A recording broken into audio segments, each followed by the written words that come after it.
Baik saudara dan saudari yang saya kasihi, hari ini kita akan membahas tentang Sastro Jendro Hayuningrat Pangruwating Diyu. Dan kalau kita melihatnya dalam perspektif budaya di Jawa, kita seringkali memang tidak bisa melepaskan ilmu ini dari cerita pewayangan ya. Jadi pada umumnya Sastro Jendro Hayuningrat ini dikaitkan dengan cerita pewayangan yang berkembang di Jawa atau di tanah Nusantara. Nah, saya mau mengawali cerita pada kali ini dengan mengungkapkan bahwa saya sendiri memang termasuk orang yang otaknya, benaknya diisi dengan cerita wayang semenjak kecil ya. Jadi saya masih masuk kategori manusia jadul, manusia zaman dulu yang masih menikmati dunia pewayangan. Jadi masa kecil saya dipenuhi dengan kegiatan membaca berbagai cerita wayang yang kalau dikategorikan tuh ada 3 kategori besar ya. Ada cerita Mahabharata, dan nanti sambungannya adalah Baratayuda. Ini generasi yang baru-baru pasti nggak kenal kan. Itu cerita tentang Pendawa dan Kurawa yang merupakan keturunan dari Barata ya. Kalau di Mahabharata itu cerita awal bagaimana keluarga Pendawa dan Kurawa ini tumbuh. Makanya nanti diceritakan ada 3 orang kakak beradik ya, yang nanti anak-anak mereka ini yang berperang. Ada Pandu, ada Distarata. Nah, anak-anak Distarata ini menjadi Kurawa, anaknya Pandu menjadi Pandawa. Nah, Baratayuda itu adalah perang di antara keluarga Barata ini. Perang di antara keluarga yang berasal dari Pandu dan Distarada sebagai kakak adik gitu. Jadi antara Pendawa dengan Kurawa ini sebetulnya sepupuan ya. Itu cerita wayang Mahabharata dan Baratayuda. Nanti ada versi yang lebih kuno, itu cerita tentang Ramayana. Nah, ini cerita peperangan antara Rahwana dan Rama.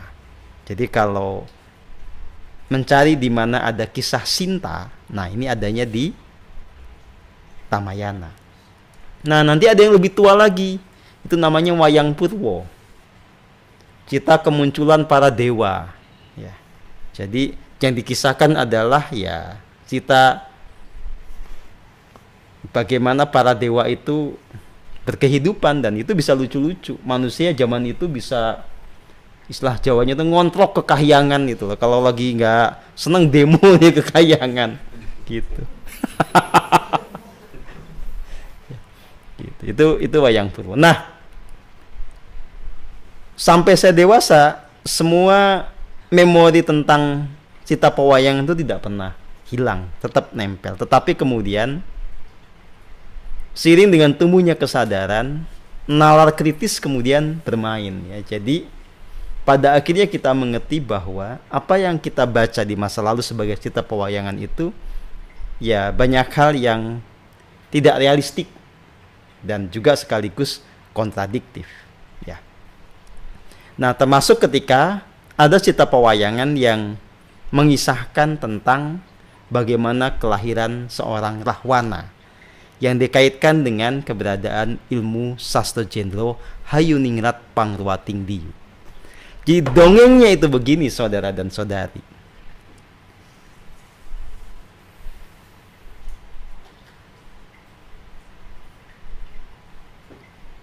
Dewi Sukesi yang anaknya Prabu Somali itu ingin nikah.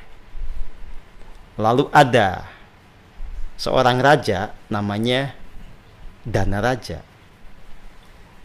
Itu pengen melamar Sukesi. Tapi dia nggak mau sendiri, diutuslah bapaknya yang namanya Resi Wisrawa. Ceritanya tuh begitu. Nah, singkat cerita, ternyata Dewi Sukesi ini sukanya sama Resi Wisrawa. Karena apa yang menjadi cita-citanya, yaitu belajar satu jendro, itu bisa dipenuhi oleh Resi Wisrawa. Jadi di kisah pewayangan itu pokoknya intinya adalah Resi Wisrawa itu sepakat untuk mengajarkan satu jendro pada Dewi Sukesi. Dewi Sukesi senang, tapi ini kemudian menimbulkan gejolak di Kahyangan. Karena ilmu ini dianggap ilmu yang sangat istimewa, sangat wingit, maka itu bisa menggoyahkan Kahyangan. Karena kalau orang tuntas belajar sastra jendro, maka dia bisa lebih sakti dibanding para dewa. Jadi rupanya para dewa baper. Jadi akhirnya Betara Guru dan istrinya Dewi Uma itu bermanuver menyusup ke tubuh Resi Wisrawa dan Dewi Sukesi, sehingga keduanya, singkat cerita, ketika belajar dan mengajar satu jendro ini menjadi horny, gitulah kalau bahasa orang sekarang. Terjadilah itu persenggamaan yang terkutuk, gitu kalau bahasa pewayangan itu. Nah, gara-gara itulah kemudian lahirlah yang disebut sebagai Rahwana. Dan Rahwana dikenal sebagai simbol angkara murka yang lahir dari percintaan yang terlarang, gitu. Tapi derita mereka berdua tidak berhenti di situ. Nanti anak-anak berikutnya itu nggak kalah seremnya. Lahirlah namanya Kumbakarna, yang bentuknya raksasa juga sama dengan Rahwana. Habis itu muncullah Sarpakenoko, itu cewek tapi raksasa juga. Nah, baru nanti keempat lahir yang bentuknya manusia, namanya Gunawan Wibisono. Ceritanya begitu. Nanti Rahwana ini kemudian meneruskan kakeknya Prabu Somali. Dia menjadi raja di Alengkadirjo.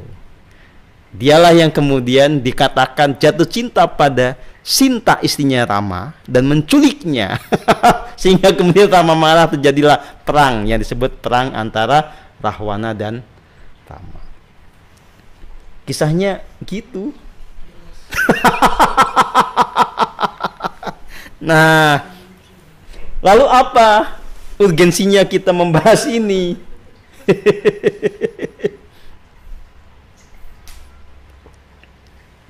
Urgensinya adalah kita harus mempunyai sikap untuk membongkar bentuk penarasian yang pada akhirnya mengkerdilkan ilmu sastra jendro Hayuningrat Pangruatingdiyu.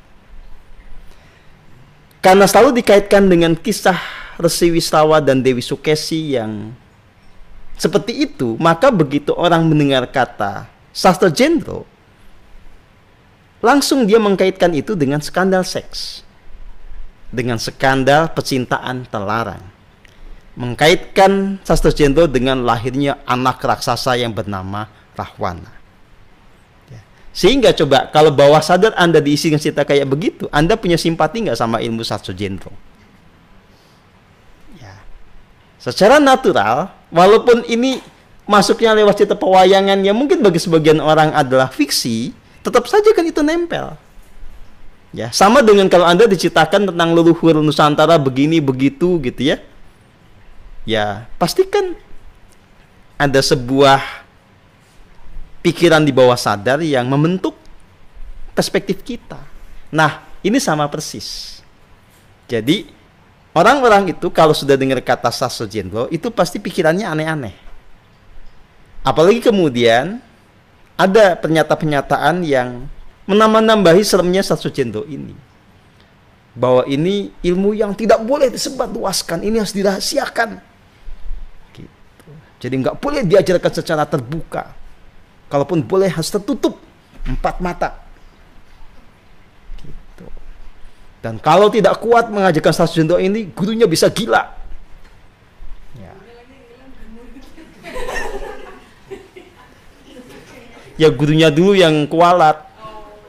Nanti muridnya ngikut kualat juga kalau gurunya udah kualat duluan. Ya. Nah, pada akhirnya sebetulnya walaupun ada ungkapan bahwa ini ilmu yang keren, karena Sitanya jadi acak kadut begitu gitu ya, itu nyaris gak ada orang kemudian mengerti sebetulnya ini ilmu apa,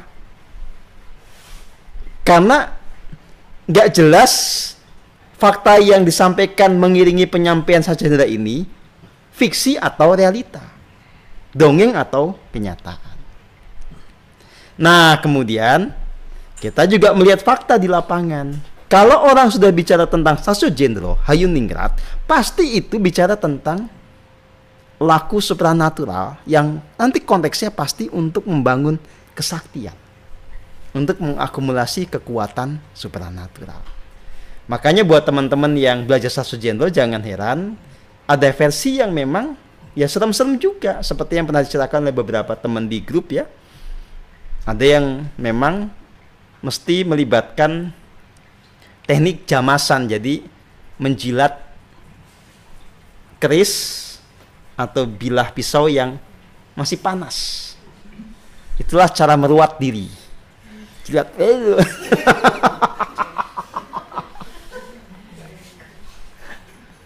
Ya. Nah, baik. Itu pengantar. Saya mau masuk kepada nalar yang lebih kritis dan lebih detail gitu ya. Gini.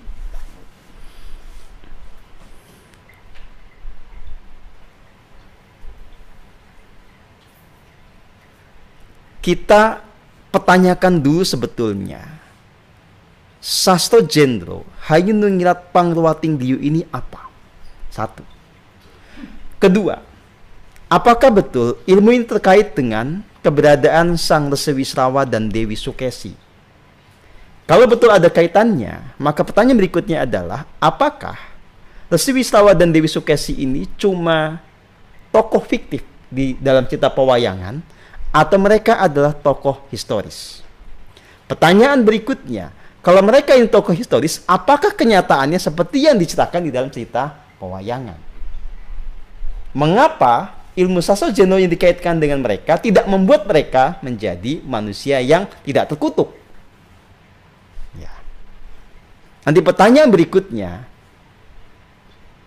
kalau betul kemudian Sasio Jendro ini dihayati oleh Resi Wisrawa, diajarkan kepada Dewi Sukesi, kenapa ada orang yang kemudian dimunculkan dari relasi dua orang ini itu menjadi tokoh yang dianggap sebagai simbol keangkaran murkaan yang bernama Rahwana?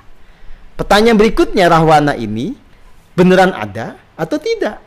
Hanya tokoh fiktif atau ini sebuah cerita historis? Ya. Nah, dari situ kita nanti akan ketemu sebuah cara pandang baru yang lebih konstruktif buat kehidupan kita saat ini. Di satu sisi nanti kita akan mengerti apa sejatinya Sasio Jendro. Di sisi yang lain nanti kita akan punya sikap yang tepat dalam memperlakukan ilmu ini sebagai warisan Nusantara yang agung. Yang ketiga, kita juga nanti akan punya penghormatan yang sepadan kepada para tokoh yang terkait dengan ilmu ini. Ya.